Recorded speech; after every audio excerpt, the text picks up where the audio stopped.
자, 우리 창세기 15장 보실까요? 먼저 1절부터 6절까지 보겠습니다. 교독하겠습니다. 이후에 여호와의 말씀이 환상 중에 아브라함에게 임하여 이르시되 아브라함아 두려워하지 말라. 나는 내 방패요 너의 지극히 큰 상급이니라.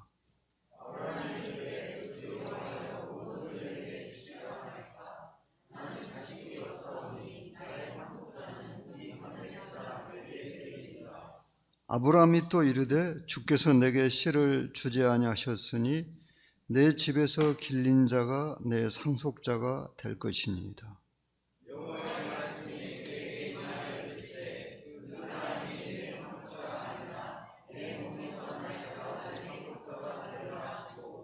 그를 이끌고 밖으로 나가 이르시되 하늘을 우러러 뭇별을 셀 수 있나 보라.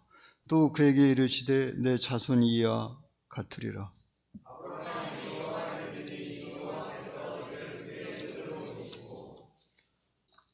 자, 여기 창세기 15장에는 그 성경의 여러 약속 가운데, 언약 가운데 아주 중요한 언약이 나오고 있습니다.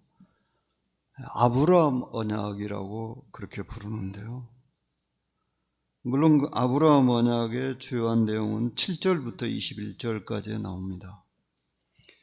먼저 15장 1절에 이후에 여호와의 말씀이, 이것은 14장에서 아브라함이 그돌라오멜과 그 연합군을 쳐부수고 돌아온 직후에, 그런데 이 말씀은 아브라함이 소돔 왕이 주겠다는 그 전리품을 거절한 직후에 있었기 때문에 15장 1절의 말씀은 14장과 연결되어 있다고 보시면 됩니다. 우리가 생각할 때 전쟁에서 이긴 나라나 민족이 전리품을 챙기는 것은 당연한 것으로 보입니다. 또 그 당시에도 그러했습니다. 그런데 아브라함은 이것을 거절했습니다. 후에 있을 소돔과의 연결되는 것을 피하고 또 하나님의 이름, 하나님의 명예를 위해서 그렇게 했던 것입니다. 우리가 재물에 대해서 매우 조심스러운 믿음이 필요하죠. 재물의 욕심을 갖게 되면은 그 사람의 영적인 이 안목은 반드시 흐려지게 되어 있습니다. 그리고 올무에 걸리게 됩니다. 그래서 뇌물은 사람의 눈을 어둡게 한다고 그랬어요. 그런데 아브라함이 소돔 왕의 그 재물을 거절했을 때 하나님께서 그럼 아브라함에게 무엇을 주셨는가? 분명히 15장 1절에 이후에 이렇게 나옵니다. 아브라함이 소돔 왕의 그 정말 달콤한 제안을 거부한 후에 하나님께서 아브라함에게 나타나셔서 환상 중에 나타나셨다고 그랬어요. 나는 내 방패요 너의 지극히 큰 상급이니라 그러셨습니다. 여기서 하나님께서 아브라함에게 내가 너의 방패이자 너의 상급이라고 하신 이 말씀은 소돔 왕이 제안한 그 재물과는 비교를 할 수가 없이 큰 것입니다. 방패는 나를 보호해 주는 것이고요, 상급은 하나님이 나에게 상을 주시는 분인 것을 여기서 깨우치고 있는데요, 하나님이 주시는 것과 세상에 주는 것은 너무나도 다르죠. 세상이 줄 수 있는 것은 일시적인 것 뿐입니다. 세상이 어떻게 영원한 것을 줄 수 있겠습니까? 그러나 안타깝게도 수많은 그리스도인들이 세상의 것을 얻기 위해서 영원한 것을 포기하고 맙니다.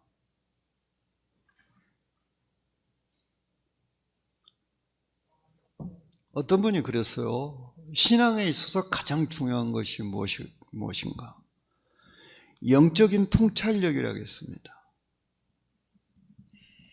이것은 모든 목회자들에게 요구되는 것입니다. 우리들이 어떤 일에 대해서 선악을 분별을 정확히 하지 못하면 실수를 저지르게 되고요. 그 다음에 장래에 대한 통찰력이 없다면 무슨 일을 당하게 되겠습니까? 위험과 곤란을 당하게 되겠죠.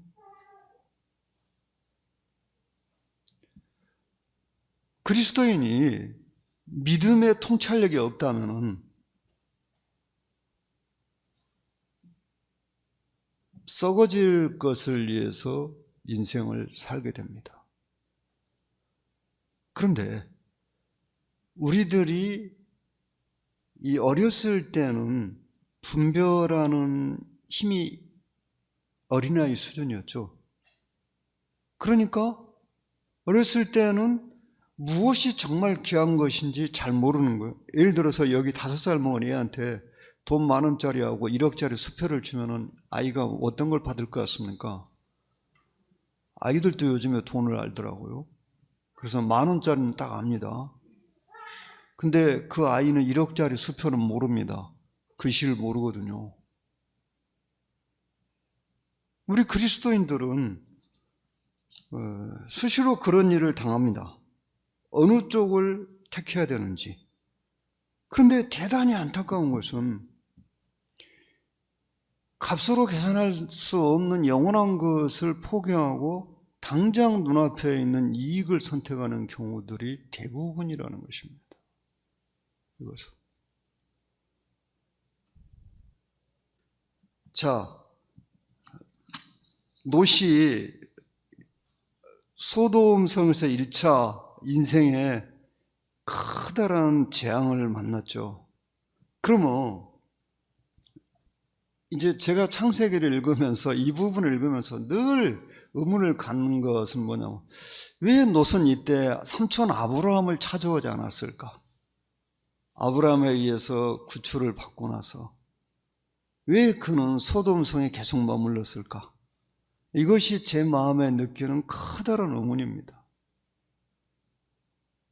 정답은 잘 모르겠어요. 롯이 소돔에서 사는 동안 소돔에서 상당 기간 살았기 때문에 롯의 이 영성이 아주 떨어졌다고 저는 생각합니다. 그런 인생의 재난을 겪어서도 거기서도 깨닫지 못했다는 것이죠. 상식적으로 생각했을 때 롯이 소돔에서 그런 인생의 재앙을 겪었다면 당연히 아브라함을 찾아와서 물었어야죠. 어떻게 해야 될까요? 삼촌, 제가 소돔에 살다가 이런 재난을 당했는데 이제 제가 어디서 살아야 될까요? 당연히 이렇게 물어봐야죠. 그러나 안타깝게도 롯은 물어보지 않았습니다. 그리고 여전히 소돔에 머물렀습니다. 그것이 롯에게 있어서 영원히 씻을 수 없는 이제 실패의 길로 들어서게 되는 것입니다. 우리는 하나님께서 우리들에게 어떤 실수를 만회할 수 있는 기회를 주셨을 때 그것을 놓치지 않도록 해야 됩니다. 실수는 누구나 할 수 있습니다. 그리고 실수는 한 번으로 족한 것입니다. 실수를 한 번 하는 것은 제가 볼 때 그건 어쩔 수 없다고 생각합니다. 그러나 똑같은 실수를 2번 하는 것은 본인의 책임입니다.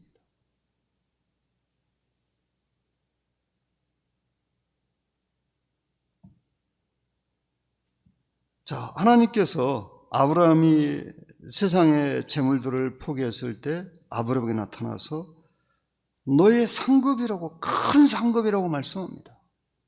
하나님을 선택한, 하나님의 그 가르침을 선택한 아브라함에게 하나님이 이 말씀을 하고 계시는 거죠. 너의 큰 상급이다.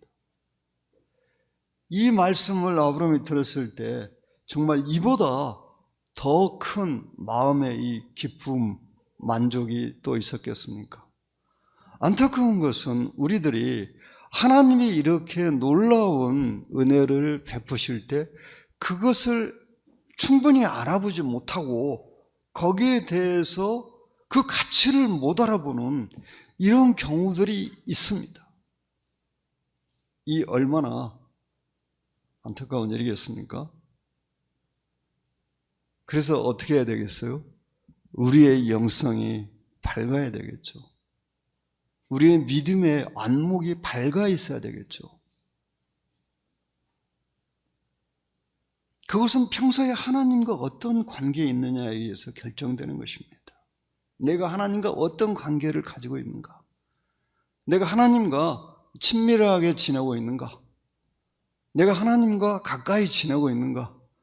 매사에 하나님에게 묻고 하나님의 인도하심을 받고 있는가? 또 있어요. 내가 하나님에게 직접 물어가지고 잘 모르겠다. 그럼 어떻게 해야 되겠어요? 하나님과 가까이 지낸다고 생각되는 분에게 가서 물어봐야 되겠죠. 2차 세계대전 때 이 독일군이, 독일의 히틀러가 마지막 도박을 합니다. 벌지 전투라는 거예요. 거기서 히틀러가 아주 그럴싸한 전략을 가지고 미군을, 연합군을 쳤어요. 근데 그때 미군 사령관, 누굽니까? 그 사람이 혹시 여러분 아십니까? 미군 사령관? 맞아요. 패튼. 그 패튼이 그럽니다. 전차가 독일군을 이제 미군이 위기에 빠졌어요. 구원하러 가야 돼요. 그런데 아무리 전차라고 하지만, 탱크라고 하지만은 눈이 쌓여버리면 못 갑니다. 그래서 그 패튼 장군이 군목을 부릅니다. 군목을 불러가지고 이보게 빨리 하나님께 기도하게, 날씨가 눈이 내리지 않도록. 날씨가 지금 꾸물해가지고 눈이 막 올라오고 있었어요. 그러니까 그 군목이 하나님께 기도를 드렸는데 날씨가 개었어요. 그러니까 그 패턴이 뭐라고 하냐면 군목한테 그럽니다. 나는 하나님과 친한 사람이 좋아. 그 패턴이 엄청 그 말도 막 사정없이 하고 아주 무서운 장군인데 혼자 있을 때는 늘 엎드려서 하나님께 기도하는 사람이었다고 합니다. 그 패턴에 대한 기록을 보면 그 말이 잊혀지지가 않아요. 패턴이 나는 하나님과 친한 사람이 좋아. 그래서 그가 계획했던 대로 미군을 구출을 하게 됩니다. 독일군에게 전멸의 위기에 처했다. 그러니까 여러분이 하나님과 친하게 지내든지, 여러분이 하나님과 친하게 지내는 사람과 친하게 지내든지 잘 생각하셔야 됩니다. 가장 좋은 것은 내가 하나님과 친하게 지내는 거예요. 근데 그것이 어떤 이유에 의해서 내가 생각한 만큼 친하지 못하다. 그러면 나보다 더 하나님과 친한 사람과 친하게 지내야 되는 거예요. 자, 2절에 아브라함이 이제 하나님께 자기의 애로사항을 말씀드립니다. 우리말 성경에는 나의 상속자는 이 다메섹 사람 엘리에셀이니다. 이 사람 누구겠어요? 아브라함 집에 있는 종이겠죠. 가장 믿을 수 있는 종. 엘리에셀이니다. 이렇게 그 서술문으로 돼 있는데, 평서문으로 돼 있는데 영어 성경에는 의문문으로 돼 있어요. 근데 영어 성경의 편이 내가 볼 때 더 알기 쉽게 돼 있다고 봅니다. 나의 상속자는 이 다메섹 사람 엘리에셀입니까? 이렇게 돼 있어요. 영어 성경에서. 그러니까 더 알기 쉽잖아요. 여기 영어 성경 가진 성들 한번 봐보십시오. 그렇게 돼 있죠. 분명히 의문문으로 되어 있죠. 그러니까 이 우리말 성경을 보면은 아브라함이 엘리에서를 상속자로 이미 정했다고 이렇게 해석이 될 수 있어요. 그런데 영문에서는 의문문으로 해놨습니다. 하나님이 그러십니다. 또 이제 아브라함이 그랬어요. 내게 씨를 주지 아니하셨으니 내 집에서. 그럼 3절에 이 말씀의 배경은 뭘까요? 아브라함 부부가 이제는 아이를 낳을 수 없게 됐다는 거예요. 나이 때문에. 그러니까 여기에 내게 씨를 주지 아니하셨다 이렇게 말씀드리는 거잖아요. 아이를 낳을 수 없게 됐으니까. 아마 이때쯤에서 사라가 아이를 낳을 수 없게 된 것 같습니다. 아브라함은 아직 낳을 수 있었는데.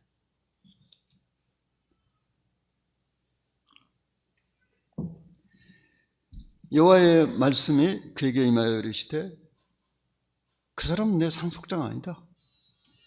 내 몸에서 날짜가 내 상속자가 된다.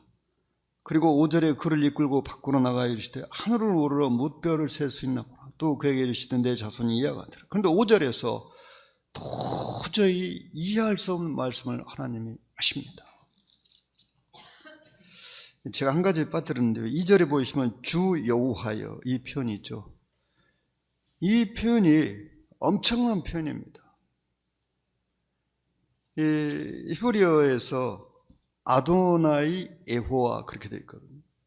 그러니까 이 말은 무슨 말이냐면 이 아도나이라는 표현은 그 만물에 대한 하나님의 주권과 다스림을 강조하는 이름입니다. 하나님을 가리키는 이름이 히브리어는 여러 가지가 있습니다. 근데 여기서 아도나이 에호와 그랬어요. 그럼 아도나이라는 표현은 만물에 대한 주권 그리고 통치권을 가진 하나님 그런 뜻이에요. 그런데 여호와는 어떤 뜻이냐? 언약의 하나님이에요.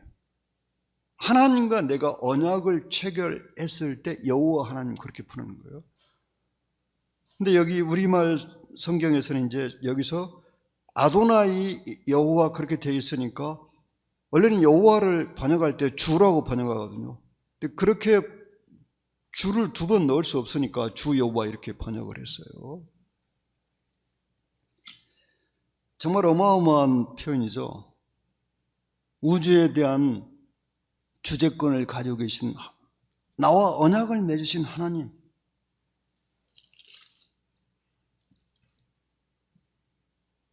하나님께서 여기서 별을 보이면서 내 자손이 이와 같으리라고 하십니다.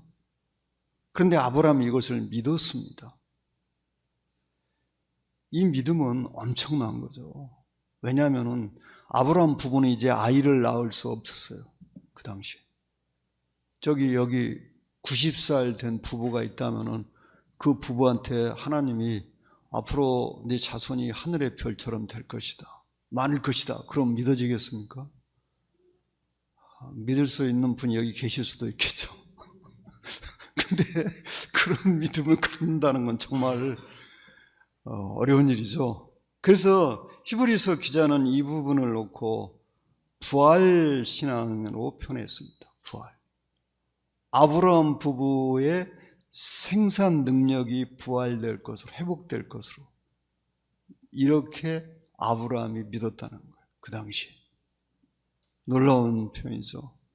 이삭을 바치라고 할 때도 아브라함은 이삭을 하나님이 다시 살리실 것이라고 믿었다고 히브리서 기자는 표현을 했습니다.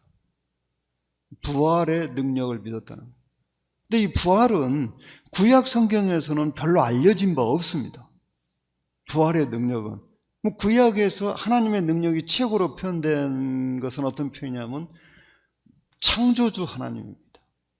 근데 신약에서 표현된 하나님의 최고의 능력은 부활의 하나님입니다. 그러니까 부활은 창조보다 더 큰 능력이에요.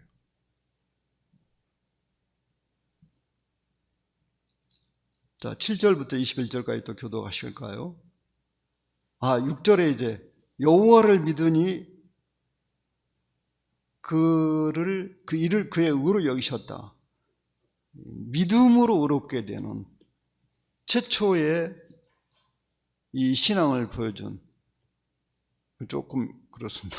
그러니까 믿음으로 어렵게 된다는 진리를 최초로 보여준 사람, 이 사람은 아브라함이죠.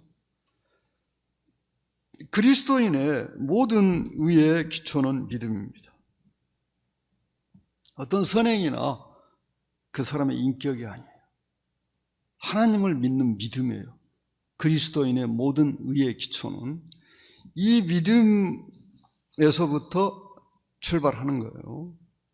그래서 신앙은 내가 구원받았다는 확실한 그 확신에서 출발하는 것입니다. 구원에 대한 확신이 없다면 그 사람은 지금 신앙이 시작도 안 된 것입니다. 그 사람은 빨리 구원받아야 합니다. 구원받으려고 하고 있는 사람한테는 하나님의 모든 말씀들이 전혀 적용이 안 됩니다. 약속들이 전혀 적용이 안 돼요. 그래서 우리가 담대하게 세상을 이길 수 있는 것은 내가 구원받았다는 그 확신에서 시작되는 거예요. 자, 7절부터 21절까지 보실까요?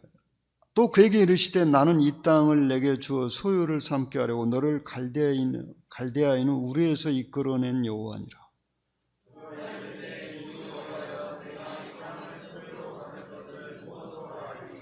여호와께서 그에게 이르시되 나를 위하여 3년 된 암소와 3년 된 암염소와 3년 된 순양과 산비둘기와 집비둘기 새끼를 가져올지니라.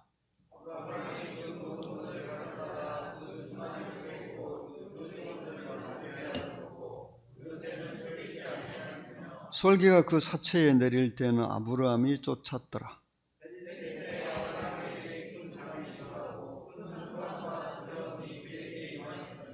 여호와께서 아브라함에게 이르시되 너는 반드시 알라. 내 자손이 이방에서 객이 되어 그들을 섬기게 했고 그들은 400년 동안 내 자손을 괴롭히리니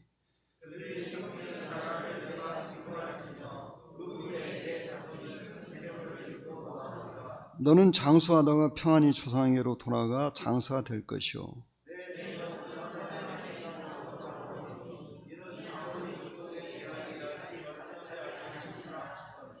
해가 져서 어두울 때 연기 나는 화로가 보이며 타는 횃불이 쪼갠 구기 사이로 지나더라.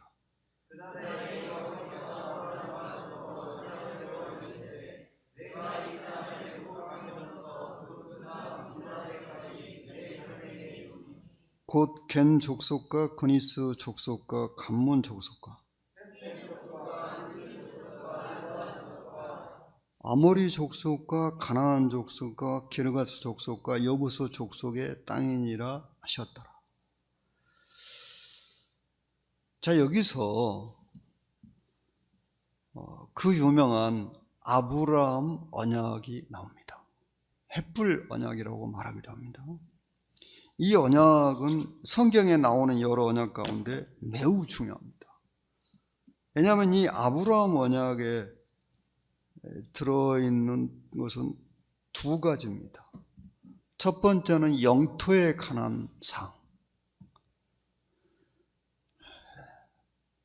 죄송합니다. 영토가 아니라 후손에 관한 사항, 그 다음은 영토에 관한 사항. 이 두 가지입니다. 지금 자녀가 단 한 명도 없는 아브라함에게 후손을 주실 뿐 아니라 그 후손에게 그 땅까지 주시겠다고 약속하십니다. 그래서 이스라엘이 지금 이스라엘 땅을 자기들의 것이라고 주장할 수 있는 근거는 바로 이 아브라함 언약에 있습니다. 하나님께서 이 땅을 우리와 우리 자손에게 주셨다. 너희들도 조상이라고 말하는 아브라함, 그에게 하나님이 약속하셨다. 아브라함의 적자에게 주실 것을 약속하셨다. 여러분 놀라지 마십시오. 아랍인들은 아브라함의 적자가 아니고 서자입니다. 첩에게서 나왔어요. 쉽게 말해서 하갈이 낳은 이스마엘의 후손들입니다. 지금 아랍 사람들. 그러니까 아랍의 이 전쟁은 적자의 후손인 적자인 이스라엘과 서자인 아랍인들, 팔레스타인들과의 싸움입니다. 그리고 이것은 우리 주님이 오시기까지는 끝나지 않을 것입니다.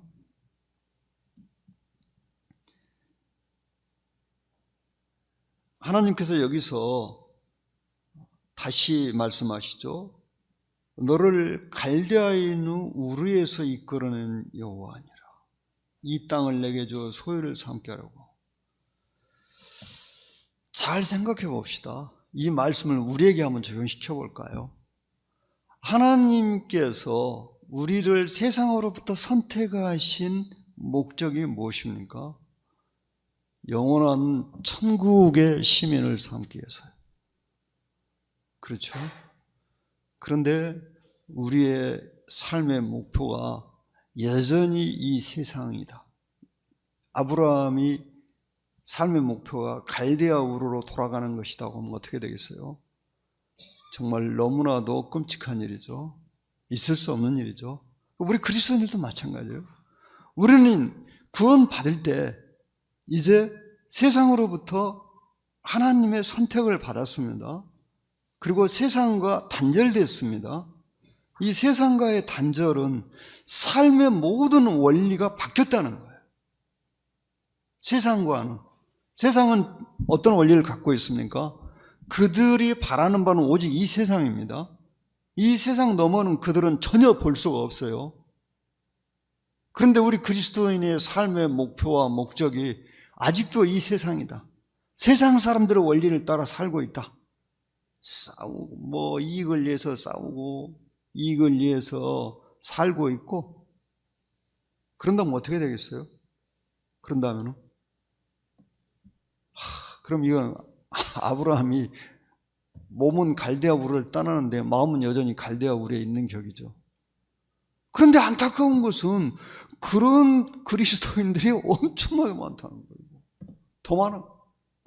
이게 지금 우리는 천국의 시민이 됐는데 여전히 이 세상 시민으로 살고 있는 이런 경우들을 너무나 쉽게 볼 수 있습니다. 그리고 심지어 천국 시민답게 살려고 하는 그리스도인들을 이상하게 여기는, 또 그런 사람들을 따돌리는 이런 일까지 일어났어요. 일어나고 있어요, 지금도. 이 얼마나 황당한 일입니까? 그 땅에는 가나안 사람들이 많이 살고 있었어요. 그런데 여기서 아브라함과 가나안인들 사이의 관계에 대해서 전혀 언급되지 않고 있습니다. 아브라함은 그들과 평화롭게 살고 있었습니다마는 또 가나안인들 사이에 아브라함과 친한 사람도 있었을까요? 그런데 성경에는 거기에 대해서 아무것도 기록해 놓지 않았어요. 우리가 무슨 교훈을 주고 있습니까? 우리의 삶의 목표, 우리의 삶의 목적은 오로지 저 영원한 천국인 것을 가르쳐 주지 않습니까? 그리고 우리는 당연히 같은 목적을 가진 그리스도인들과 친하게 지내야 될 것을 또 보여주고 있죠. 아브라함이 이제 여기서 하나님에게 증거를 묻습니다. 그때 하나님께서 제물을 준비하라고 하십니다. 여러분, 제물은 우리가 범죄한 인간이 하나님께 접근할 수 있는 유일한 방법입니다. 피의 제사는.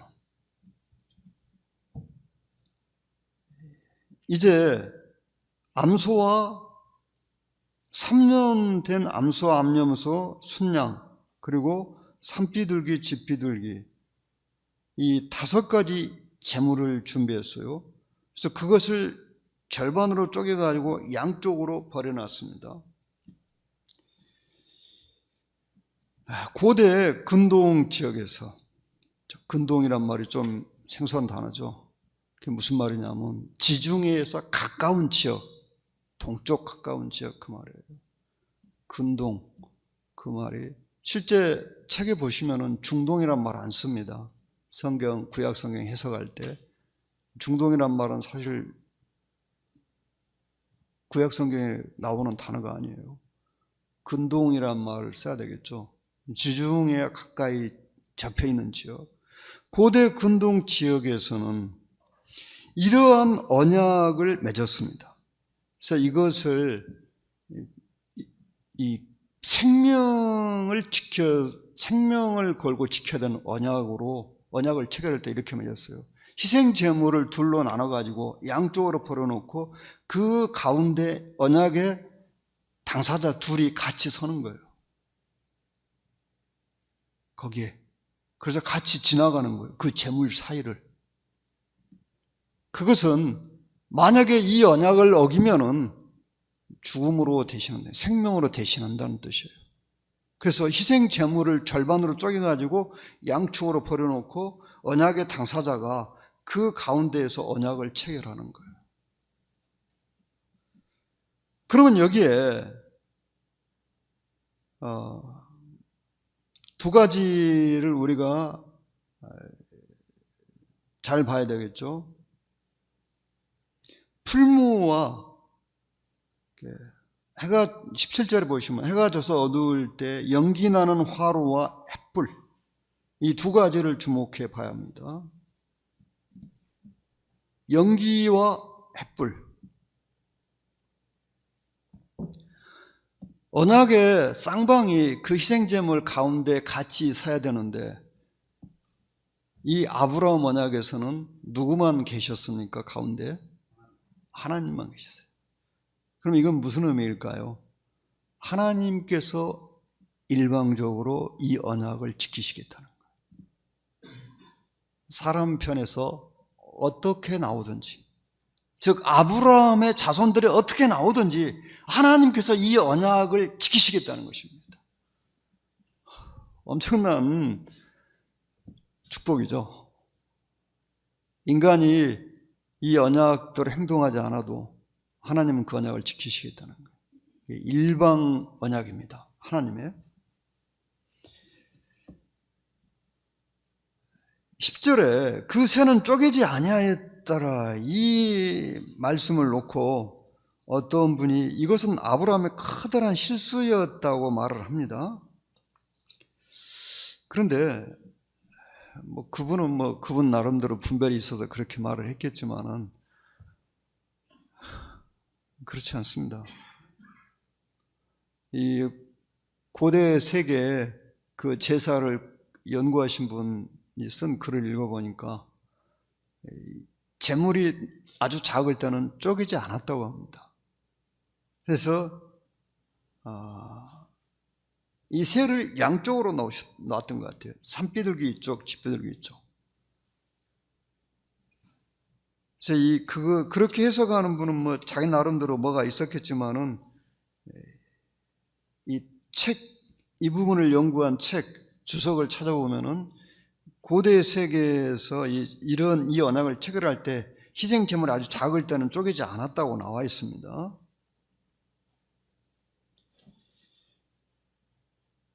이스라엘 민족도 그렇게 했습니다. 에레미야 34장 18, 19절에 보면 나옵니다, 이것이. 그래서 제물을 쪼개지 않은 것이 아브라함의 실수가 아니라는 것입니다.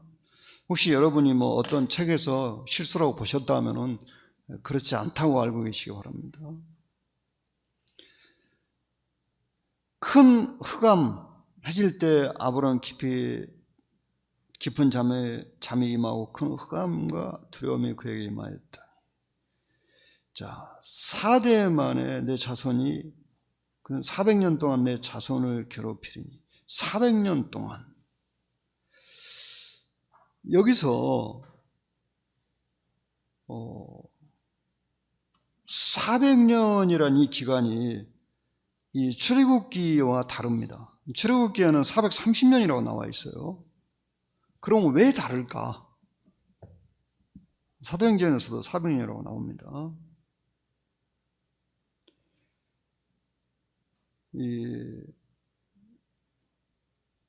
여기에 그렇게 되어 있죠. 400년 동안 내 자손을 괴롭히리니. 그러니까 이스라엘이 이집트인들에게 고통을 당한 기간이 400년이라는 거예요. 430년 만에 나왔지만, 그럼 30년은 왜 줄었냐? 30년 동안은 이집트인들이 이스라엘 사람들을 오히려 우대해 줬어요. 괴롭히지 않았어요. 요셉, 야곱이 이집트에 내려간 직후에는 괴롭히지 않았습니다. 그래서 그 기간은 빠진 것입니다. 성경이 틀린 것이 아니고요. 어떤 성경을 지독히 싫어하는 사람들이 이 부분을 놓고 봐라, 틀렸다 이렇게 말합니다. 제발 그 사람들이 좀 알면 좋은 게 있어요. 하나님은 절대로 틀리지 않으신다는 거예요. 제발 그걸 좀 빨리 알았으면 좋겠어요. 우리가 성경을 읽을 때 어떤 구약의 말씀들과 신약의 말씀들 서로 다르게 보이는 부분들도 있어요. 근데 조심하셔야 돼요. 성경이 틀렸네? 이렇게 말할 수 있는데 성경은 그렇게 쉽게 틀리지 않습니다. 틀리지 않았어요. 여러분은 책임질 수 없는 사람들의 말을 조심하세요. 그런데 그리스도인들도 너무 쉽게 속아 넘어가요. 예를 들면은 미국은 달에 가지 않았다. 이거 나오잖아요. 유튜브에 보시면. 제발 그런 음모론에 좀 속지 마세요. 그렇지 않았어요. 거기에 대해서 조목조목 다 설명해놨어요. 누가. 그렇지 않다고. 그러니까 그리스도인이라면은 그리스도인들이 가지고 있는 장점 중에 하나가 뭐냐면은 거짓말에 잘 속지 않는다는 거예요. 거짓된 것을 잘 알아본다는 거예요. 그런데 내가 그리스도인이라고 하면서 거짓에 너무 쉽게 넘어간다. 그럼 빨리 나의 영적인 상태를 점검해 봐야 돼. 내가 지금 정말 믿음 안에 있는가? 그리고 성경의 말씀을 읽는데 쉽게 성경을 의심한다. 그럼 내가 지금 내 신앙이 지금 정상적인가? 이걸 빨리 체크해 보셔야 돼. 그리스도인들이 가지고 있는 장점 중에 하나가 거짓된 것을 잘 알아본다는 거예요. 이것이 그리스도인의 특징이에요. 왜? 거룩하신 영, 성령님이 우리 안에 계시기 때문에. 정상적인 상태라면 이 거짓된 것에 잘 안 속아. 그리스도인이 오죽했으면은 사기꾼들도 그런 말을 했어요. 그리스도인들 속이기 어렵다고. 자, 보겠습니다. 그래서 400년은 이스라엘이 고통을 당한 게 아니에요. 내 자손은 4대 만에. 그럼 4대는 어떻게 된 걸까요? 여기서 4대는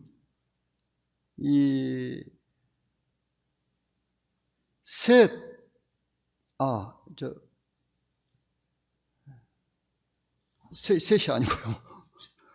모세까지의 성이, 네이부터 세 가지고 모세까지 4대입니다. 네이, 고핫, 아므람, 모세 이렇게 4대예요. 그러면 일대가 100년쯤 된 거죠. 성경에서 한 세대를 계산할 때 어디서는 40년을 계산하고 어디서는 또 다르게 계산하고 하는데 여기서는 분명히 한 세대가 100년이었어요. 그러니까 400년 만에 나온다고 했는데 4대잖아요. 그럼 당연히 100년이잖아요.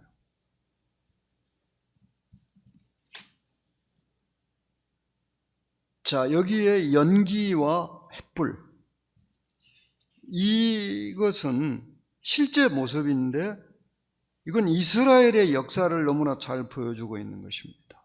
이스라엘의 역사는 이 두 가지로 표현될 수 있습니다. 연기와 횃불로. 연기는 이스라엘이 고난을 받았던 그 기간이겠죠. 그리고 횃불은 하나님께서 이스라엘에게 빛을 주신 기간, 이스라엘을 모든 고통에서 건지신 그 사건을 말씀할 것입니다. 그런데 이것을 그리스도인 개인에게도 적용할 수 있다는 것입니다. 믿음의 사람들의 개인에게도. 어떻게 적용할 수 있을까요? 우리가 하나님에 의해서 쓰임 받기를 원한다면 고난의 연기를 반드시 통과해야 됩니다. 그래서 성경은 어떻게 말씀했냐면 장로를 세울 때 새로 입기한 자도 말지니 교만하여서 마귀를 정죄하는 그 정죄에 빠질 거 아니에요. 새로 구원받은 사람은 고난을 통과할 시간이 없었어요. 그래서 교회의 지도자로 세우면 안 되는 거예요. 아무리 그 사람이 똑똑하고 잘났어도, 요즘 말로 표현하면 복음을 천재적으로 잘 전해도, 성경을 잘 가르쳐도 세우면 안 돼요. 장로로 세우면. 고난의 연기를 통과해야만이. 또 우리가 하나님에게 쓰임을 받는 분량은 무엇이 결정하는 건가? 이 고난의 크기가 결정하는 것입니다. 그러면 우리가 그리스도를 위해서 받는 고난은 어떻게 해서 받는 것인가? 그리스도를 사랑함으로. 주님을 사랑하는 그 사랑의 크기와 고난을 자기가 받아들이는 크기는 같습니다. 고난은 자원에서 받는 거예요.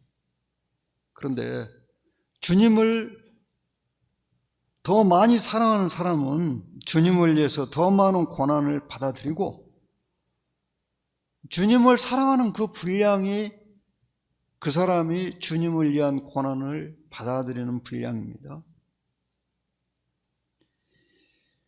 우리는 모두 구원받은 하나님의 자녀입니다.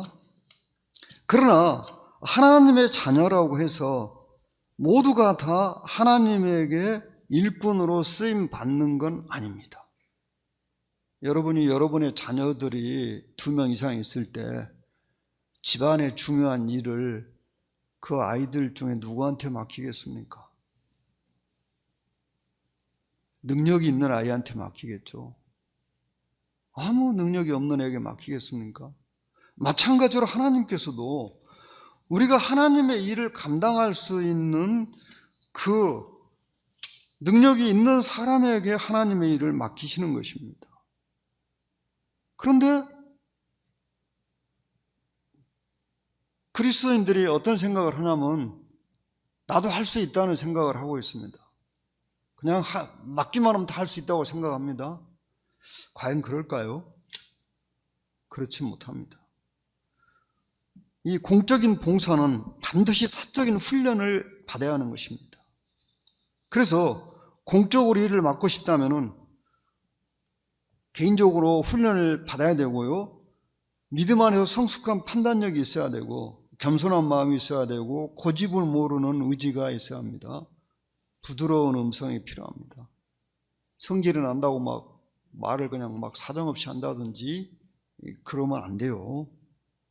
이것은 하나님의 은밀한 훈련을 통해서 갖춰질 수 있는 것입니다. 그런데 이런 도덕적인 자격을 갖추지 않은 채 교회의 지도자가 된다면은, 그런 위치에 올라가려고 하면은, 혹시 어떤 술수를 써가지고 차지했다고 할지라도 곧 좌절하고 원래 위치로 돌아가게 되어 있습니다. 여기에 한 가지 우리들이 오해하기 쉬운 부분이 있어서 거기를 말씀드리겠습니다. 18절에 보시면요, 그날에 여호와께서 아브라함과 더불어 언약을 세워 이르시되 내가 이 땅을 애굽 강에서부터 그 큰 강 유브라데까지 내 자손을 주. 여기 애굽 강을 아마 많은 성경을 읽는 사람들이 나일강이라고 생각할 가능성이 있습니다. 나일강 아닙니다. 이집트에 나일강만 있는 거 아니에요. 이집트에 나일강 하나만 있으면 나일강이라고 생각할 수 있겠죠. 여기 분명히 그랬죠. 애굽 강에서부터 그 큰 강 유브라데. 유프라테스 강은 나일강보다 훨씬 작습니다. 그런데 유프라테스 강은 여기서 크다고 표현해놨어요. 근데 애굽 강은 크다고 표현하지 않았어요. 그럼 이 강이 어딘가? 이 강은 엘 아리시에 있는 와디를 가리킨다고 합니다. 엘 아리시, 생소한 지명이죠. 성경 지도도 잘 안 나옵니다, 이 지명. 엘 아리시는 어디냐면은 시나이 반도에서 가장 큰 도시입니다. 카이로 동북쪽으로 약 300km 떨어져 있는데, 카이로 동쪽으로 약 300km 떨어져 있는데요. 여기서 40km를 더 가면은 이 이스라엘 국경이 나옵니다. 시나이 반도에 있어요. 근데 여기에 이 엘 아리시라는 도시에 와디가 있다고 합니다. 와디가 그 시내를 통과하고 있대요. 그럼 와디란 건 뭐냐? 비가 오면은 물이 흐르고 비가 오지 않을 때는 그냥 말라 있어요. 이걸 와디라고 그래요. 그래서 그 엘 아리시에 있는 와디가 여기서 말씀하는 애국강이라고 합니다. 나일강으로 착각하지 마시기 바랍니다. 거기서부터 유프라테스 강까지. 그러면 이스라엘 사람들이 이 땅을 차지한 적이 있는가? 없습니다. 솔로몬 시대 때 조공을 받은 적은 있어요. 그 엘 아리시 지역부터 유프라테스 강 사이에 있는 나라들로부터. 그러나 아직까지 차지한 적이 없습니다. 그러면 이 예언은 이루어지지 않는 걸까요? 아닙니다. 천년왕국 때 이스라엘 땅이 이렇게 될 것입니다.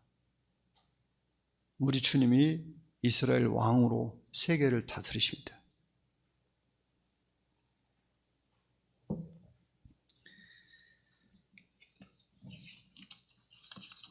이것이 성경에 나오는